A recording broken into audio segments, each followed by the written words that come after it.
So our question for the jury is, are we transitioning to green energy too quickly? Joining me now to discuss this is Nationals MP and former Deputy Prime Minister Barnaby Joyce and Greens Senator David Shoebridge. Great to see you both. Thank you so much for joining us. David, we'll start with you. The energy market operator says coal generation will have exited the system in 15 years, yet Australia will not be able to build and install enough renewable energy generation to meet the target of 43% emissions reduction by 2030. Are we seriously ready for this transition?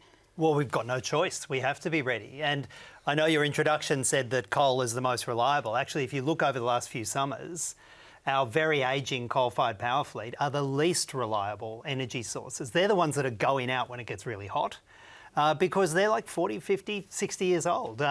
The most reliable energy we have, the most dependable, is our solar and wind. The cheapest that we have, including in the last summer, the cheapest has been solar and wind. Renewables are driving prices down. If you want unreliable power, if you want to see blackouts in southeast Queensland, then just pretend that these old clunker coal-fired power stations are going to carry on, because they're not. The energy market regulator says they're the least reliable. So we've got no choice. We've got to build it. It's the cheapest thing we can build. It's the most reliable in the long term. And it's actually bloody good for the climate. Well, it's $1.5 trillion in the next decade. It's not cheap.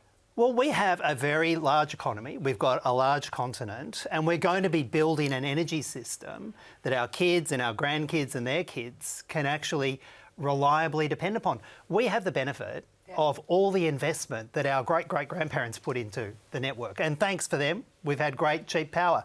That investment has run down, and we need to invest for the future now. OK, Barnaby, over to you now. David's just said that the coal that we've got at the moment, it is unreliable. Where do you sit on this? Are we facing a blackout right now? Well, I'm going to call rubbish on everything David just said. Let's start from position number one. Renewables are not cheap. Renewables are incredibly expensive. And the way to test the rhetoric is to look at your bill. Your power bill is going through the roof as renewables accelerate up. And the reason for that, obviously, is the intermittency and the way power is sold. It's sold in 5-minute blocks. So sometimes when the wind's not there and the sun is not shining, the price of that power goes through the roof because it's just not there. So to replace something that's not working with more things that don't work is a real sign of lunacy. Well, what we have, just itself, Net Zero Australia, which is a green group, says that the cost to get to our 2030 target is $1.5 trillion. That's $1,500 billion. That's $1,500 million. And the 2050 target, this is their words, $7 to $8 trillion. Wow. That is more than the recapitalisation, the rebuilding of Western Europe after the Second World War in today's monetary terms. Right. So let's dispense with this being cheap. And the next thing you have to say is let's look at some of the examples right at the moment. Yeah. See, for there to be, you've got to compare apples with apples. Yep. So you've got to compare 24/7 coal-fired power or 24/7 nuclear power with intermittent power. And the way you make intermittent power 24/7 is to have batteries or pump hydro. And let's look at one of them. Snowy Hydro 2.0. Yeah. It started at $2 billion. It's now $12 billion and going north. OK, and that's not cheap. That is a big cost. Do we have the infrastructure in place? That's the key here. Well, that's what happens when you have the coalition stuffing up an energy transition. Snowy 2.0 is a coalition plan, never well designed, not part of a broader scheme. And so when Barnaby voted for it and said it was a great idea, it was because they didn't have an overarching plan for renewables. We want to have a system where the cheapest renewables are built, the cheapest storage is built, not some sort of captain's pick that Barnaby or his Liberal Prime Minister may want, but we want to have one where we get the cheapest storage. Now, the cheapest storage is pumped hydro, not necessarily in some big mega project that Barnaby can cut some ribbon on, but in distributed pumped, in distributed storage, in distributed battery, and we know, not from me, but from the experts, from the market regulators who look at it. If the experts are right, we wouldn't have a power crisis. Are wrong, but on one hand, you want to rely upon their evidence. On the other hand, you want to reject it. There's not a country in the world that does it with 100% renewables. Our energy market regulator says renewables and storage, distributed storage, is the cheapest way to keep the lights on. Let's look at the reality of this. We can't actually make the capital. All this stuff is 100% imported. We can't actually, the companies that run it are not running it because they want to help our environment. Chinese real estate companies are not running it because they want to help our environment. It's a swindle. They're running it because they make a massive buck. Well, they make a massive buck. And this idea that somehow Australia will be completely different, and even though the price is going through the roof, even though it's going to continue to become more and more fake, even though we're having brownouts, even though they're shutting off people's air conditioners because there's enough power, and now you're saying we're going to have more pump renewables. Are we in a situation where we've got the Nationals politicians saying we need to find corporations that are doing it for love? Is that what you're saying? We need to find corporations that are going to invest in renewables for love. Multinational organisations. I'm a Green senator, right? I'm a Green senator. I don't think you're going to find a bunch of multinationals who are going to do it for love. If you think they're around, then great. They're obviously going to do it because they think it's the most reliable way of investing their capital to make a fair return and to make a long fair return. It's none of them. The There's capital no return. But they need to do that quickly, though. That's the problem. The capital return is underpinned by the government. Let me have a go. We have multinational organisations that are guaranteed a rate of return by Chris Bond. They borrow the money at 4.5%. Let me respond. I want to go to the... Take a breath. All right. I want to go to the jury on this because... But can I just say this? There's not a single corporation that will invest in coal-fired power stations. And that's not because they believe in renewable energy. That's not because they hate coal. It's because they know it's a stinker. Let me go to the jury now. 240 of them in China. China's building them flat out. Julie in the middle. Okay, it's a fired-up debate. Julie, how are you feeling about our push to renewables? Well, first of all, let's park the politics. Park the politics because we do have choices. We do have choices. We can press the pause button but still progress. People want to know in Australia, and look, the vast majority of Australians believe in doing the right thing about the environment.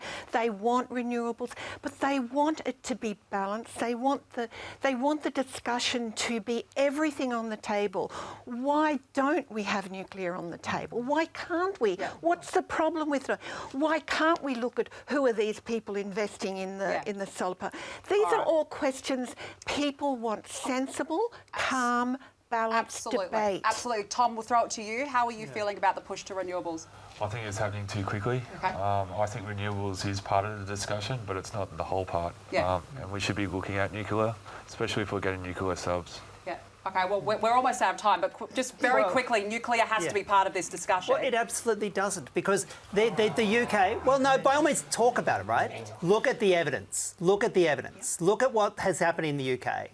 They have been trying for 2 decades to open up one nuclear power station. Yeah. It's more than $30 billion Australian. If you want to pay 5 times for your electricity, vote nuclear, because that's how much it'll cost. Well, 10 seconds. Obviously, 5 times the electricity. They can't say that France, England, Canada, the United States, China, Scandinavia, all these countries are stupid, and we're the only smart ones. This is a brilliant fired-up debate and really good points by both of our panellists, but you've both had time to have your say. So now it's time to call on the jury.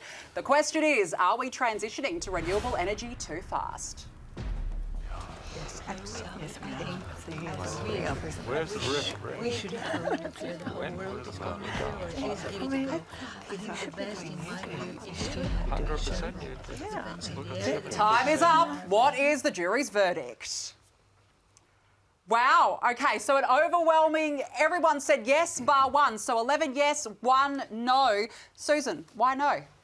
Oh, well, I mean, like I've probably said to you, like I'm in, like live in Canberra, and like I can say, like I bus, and I have a small house, and I don't generate a lot of electricity. Like I could get a solar panel if I want, and there's people in my street that have it. So, like I'm happy where I live to transition to more green energy, but I am anti-nuclear because I don't want to have like a nuclear accident. Yeah. Okay. And what about you, Agnes? You said yes. Why? Because I don't think we've heard the whole story. Chris Bowen doesn't come and talk to anybody about anything. And I think nuclear has to be on the table. Yeah. Absolutely. Yeah, and I mean, I know you're very anti-nuclear, but do you concede that it's going to form part of our discussion? Not in any rational decision. You can talk about it. But governments are going to come out and have to discuss this. It costs 5 times the amount to get nuclear power than it does. It costs $30 billion. And in fact, it's not correct. we have a jury member from the ACT. One of the reasons the jury member from the ACT is no doubt persuaded about renewables is because the ACT has 100% renewables and their power prices have gone down. 20 seconds last Their power prices have gone down. I know it's embarrassing and what is awkward. happening in It's the regional truth. areas is that we are absolutely getting overrun with wind factories, solar factories, transmission lines. Okay. So what? you love it. Well, you know what? For This is zero one of those emissions debates is an where we could be industrial talking about it landscape for a us, very and long our time. lives being pulled apart. Barnaby, we love the Danica. passion on it. Barnaby Joyce, David Shoebridge, great to speak with you both. Thank you so much for that fired up panel.